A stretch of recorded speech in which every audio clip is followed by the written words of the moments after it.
mempersembahkan serial Sandiwara Radio Borobudur.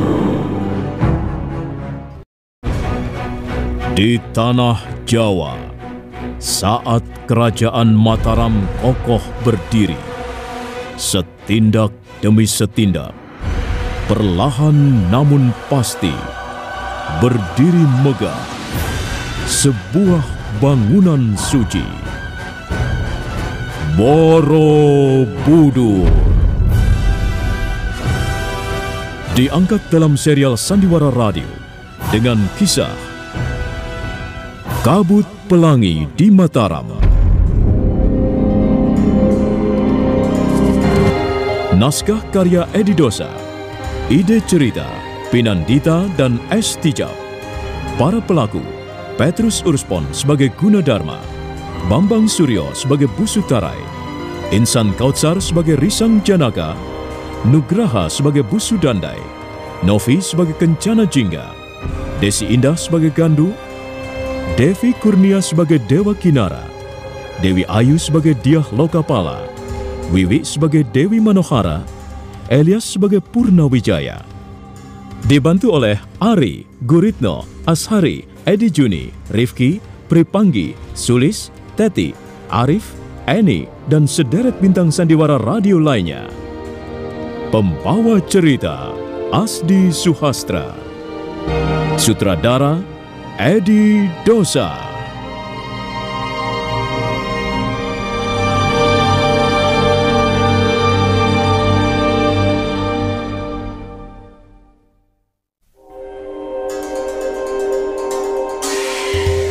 Secepat kilat laki-laki tua itu melompat ke arah Kencana Jingga. Lompatan itu sangat panjang sehingga mirip terbang. Kencana Jingga tetap berdiri dengan tenang menunggu serangan. Pada saat tangan laki-laki tua itu mengayun dengan deras, perempuan cantik itu menangkis sambil berkelit ke samping. Selanjutnya terjadilah pertarungan yang amat fantastis. Sementara Gunadarma melihat terbengong-bengong di bawah pohon. Serangan laki-laki tua itu semakin gencar, gerakannya sangat cepat, hingga yang tampak hanyalah bayangan-bayangan berkelebat. Awas kau perempuan iblis, akan kutangkap kau! Hop ya, hop ya, hop ya. Lepaskan aku, lepaskan. Hei, Gunadarma, coba perhatikan baik-baik. Kau akan segera tahu siapa perempuan ini. Lepaskan dia, Pak Tua. Dia tak ada sangkut pautnya dengan urusan kita. Iya, memang semula tidak ada sangkut pautnya. Tetapi sekarang ada. Karena dia telah mencoba mengganggumu, mengusik ketenanganmu pada saat kamu sedang tekun mengerjakan tugas ibadah dari Sang Buddha. Itulah sebabnya aku turun tangan, Gunadarma. Oh, baiklah. Mungkin kau benar, Pak Tua. Tapi kumohon lepaskan dia. Biarkan dia pergi. Dan setelah kau pergi, kalian akan bertemu kembali di suatu tempat. Begitu. Jangan membodohi aku, Gunadarma. Aku hanya ingin memperlihatkan padamu siapa sebenarnya perempuan ini. Aduh, lepaskan aku. Jangan, Pak Tua. Jangan kau cekik lehernya begitu. Nanti dia mati lemas. Aduh. Nah, lihatlah Gunadarma. Lihat wujud asli perempuan yang mencubur rayumu. Lihat. Laki-laki tua itu berusaha mencekik leher Kencana Jingga sekuat-kuatnya. Kencana Jingga sampai tersengal-sengal. Tetapi laki-laki tua itu tidak memberinya ampun sama sekali. Dia terus mencekik sampai leher Kencana Jingga menjadi kecil. Mendadak wanita cantik itu menggeram dan tubuhnya seketika diselimuti asap tebal. Pada saat asap itu lenyap ditiup angin, tak ada lagi wujud perempuan cantik itu. Yang tampak hanyalah sebuah tusuk konde tergenggam di tangan laki-laki tua itu.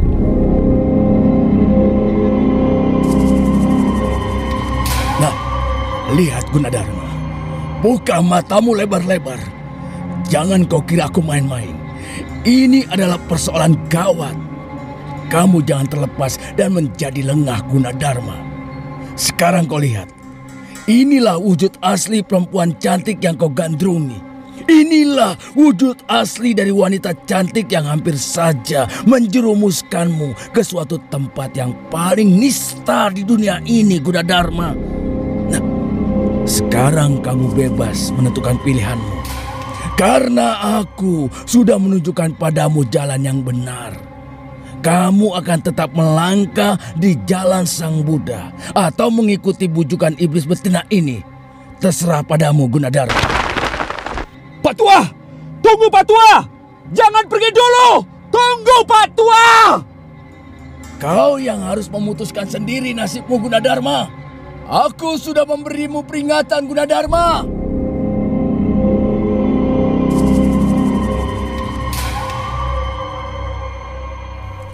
Malam dingin dan berkabut, sekitar 30 ekor kuda melintas cepat di daerah pemukiman penduduk. Gegap gempita suara tapak kaki kuda memukul jalanan. Berkuda paling depan adalah seorang perempuan. Dialah Rakai Watan. Sementara di belakangnya adalah prajurit-prajurit serta orang-orang kepercayaannya. Malam itu, Rakai Watan bermaksud pergi mengunjungi ayahnya. Dia ingin mengadu persoalan Dewa Kinara yang sampai saat ini masih meringkuk di ruangan penjara. Hia, hia, hia. Hus, hus, hus. Hia.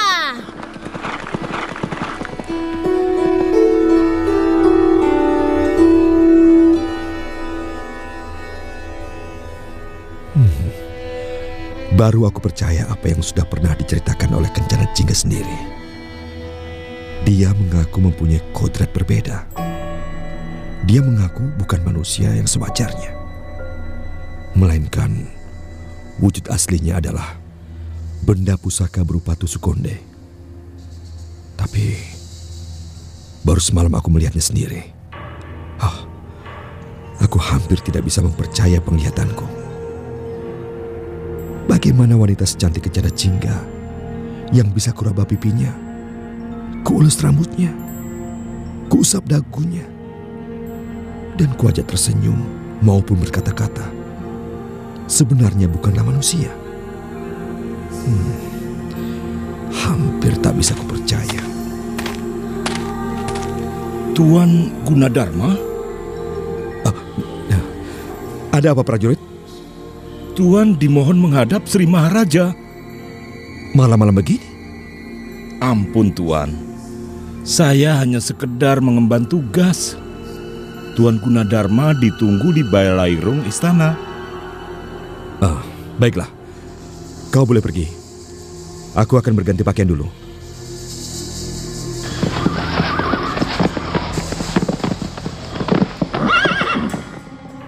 Kalian semua tunggu di luar. Kalian berjaga-jaga saja di luar. Dan ingat, tidak ada yang diperbolehkan memasuki pekarangan pondok kediaman ayah kandungku. Kalian mengerti? Mengerti Tuan Putri. Kami akan menjalankan tugas dengan sebaik-baiknya. Silakan Tuan Putri Rakai Watan menemui ayah Anda. Kami tidak akan mengganggu. Bagus. Mudah-mudahan saja kunjunganku ini memperoleh hasil yang memuaskan. Ampun Tuan Putri. Apakah Tuan Putri bermaksud menginap? Itu bukan urusanmu.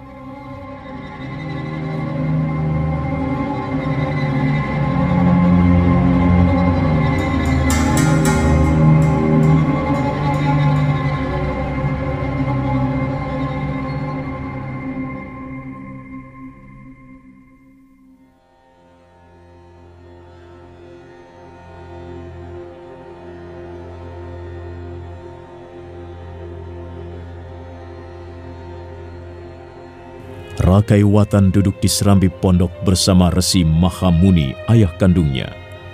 Wanita cantik itu menundukkan wajahnya, memandang ke tikar pandan yang menjadi alas tempat duduknya. Wajahnya kelihatan sedikit murung, sedih, juga kecewa. Dia baru saja mengutarakan maksud kedatangannya. Sementara itu Resi Mahamuni juga baru saja mengutarakan pendapatnya tentang cucunya Dewa Kinara yang sekarang menjadi narapidana. Apakah ayah Resi tidak kasihan pada Dewa Kinara? Watan, masih juga kau belum mengerti. Aku heran. Usiamu sudah begitu banyak. Kalau tidak salah, umurmu sekarang hampir 34 tahun, ya toh? Tapi mengapa pikiranmu masih saja seorang bocah? Dewa Kinara tidak mendapat perlakuan yang adil. Saya benar-benar sakit hati. Saya kira semua ibu di dunia ini akan sakit hati dan sedih kalau melihat nasib anaknya diperlakukan secara tidak adil. Aku sudah berpesan apa kepadamu, Watan? Awasi bocah itu. Jaga dia baik-baik. Dewa Kinara punya jiwa seorang pemberontak. Kalau kamu salah mendidik, terlalu memanjakannya, dia akan menjadi anak liar. Dan sekarang terbukti kan? Jadi Ayah Resi sama sekali tidak peduli dengan nasib cucu sendiri. Dewa Kinara memang cucuku. Tapi aku tidak akan membela cucuku yang brutal itu. Cucu yang perbuatannya ugal-ugalan. Apalagi sekarang ini aku sudah menjadi seorang resi sepenuhnya. Kehidupanku siang malam kuabdikan kepada Batara Siwa, dewa yang mengatur nasib manusia dan seluruh isi bumi. Aku sudah semakin jauh dari suasana duniawi, anakku. Tapi Dewa Kinara tidak bersalah, Ayah Resi. Dia harus dibela. Apakah Ayah Resi akan tinggal diam melihat orang tidak bersalah dipenjarakan? Apalagi orang itu adalah cucu Ayah Resi sendiri. Kalau Dewa Kinara tidak salah, dia tidak akan dipenjara. Tidak, Ayah Resi. Persoalan itu harus diusut dulu, diselidiki dulu. Jangan menjatuhkan hukuman tanpa pemeriksaan, bahkan tanpa pemberitahuan pada orang tuanya. Ini benar-benar tidak adil. Karena itu saya mohon sekali lagi, sudilah Ayah Resi berbuat sesuatu untuk membebaskan Dewa Kinara. Sudah aku katakan sejak pertama kali kamu datang. Aku tidak akan ikut campur urusan Dewa Kinara.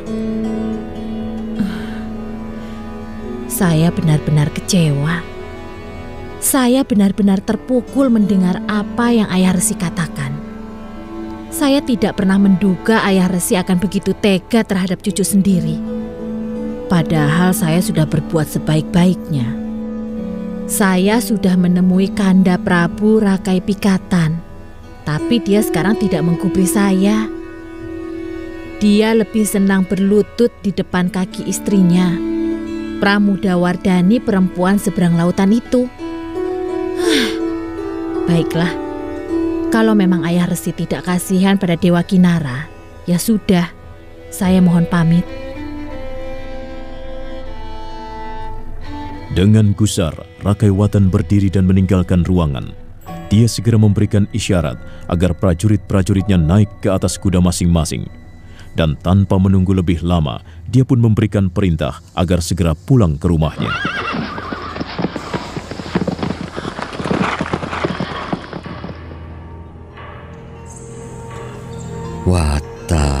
Watan. Masih juga perangainya belum berubah. Dia belum bisa menjadi wanita yang dewasa dalam arti kata yang sesungguhnya. Dia masih seperti bocah, perempuan yang suka merengek-rengek, suka iri keberhasilan orang lain, lemah, dan kalau terjepit mau berbuat curang. Tapi bagaimanapun juga dia adalah anak perempuanku satu-satunya.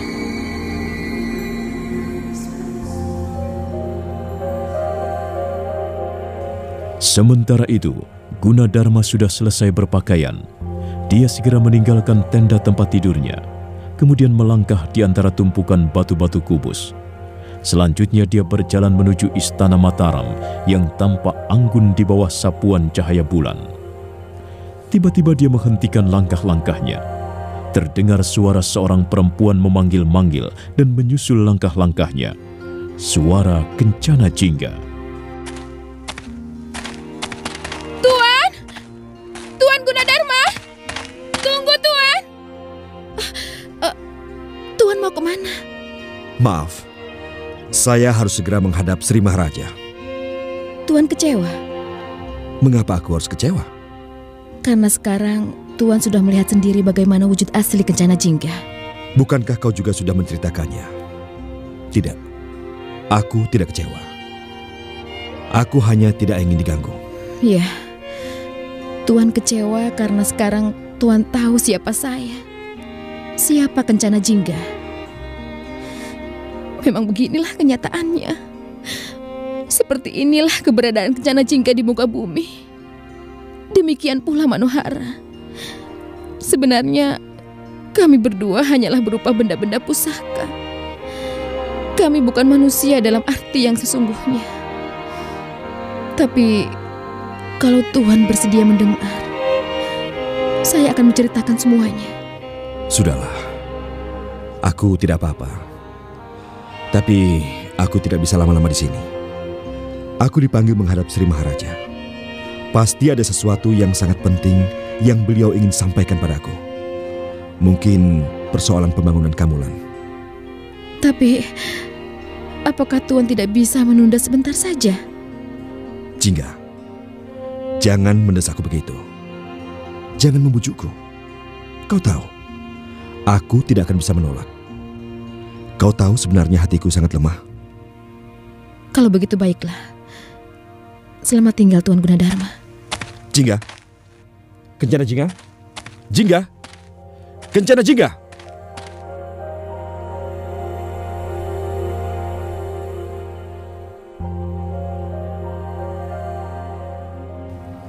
Kabut melayang-layang rendah, menyapu arca-arca batu di sekitar pintu gerbang Istana Mataram.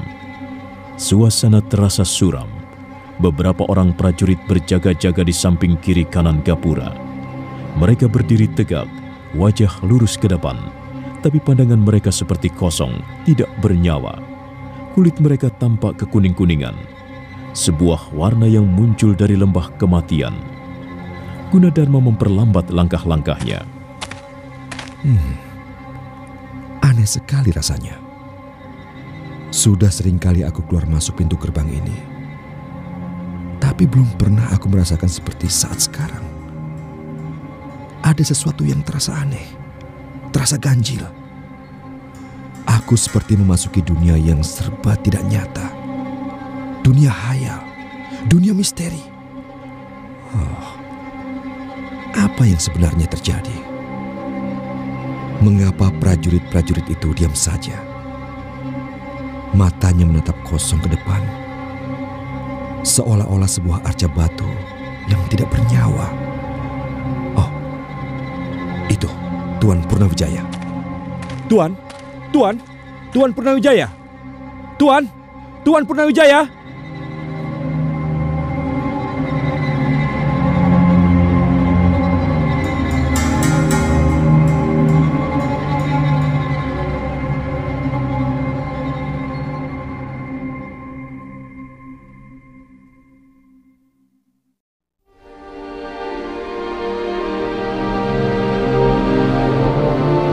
Gunadarma heran karena Purnawijaya sama sekali tidak menyaut. Tatapan matanya kosong. Apa yang terjadi? Gunadarma tak habis mengerti.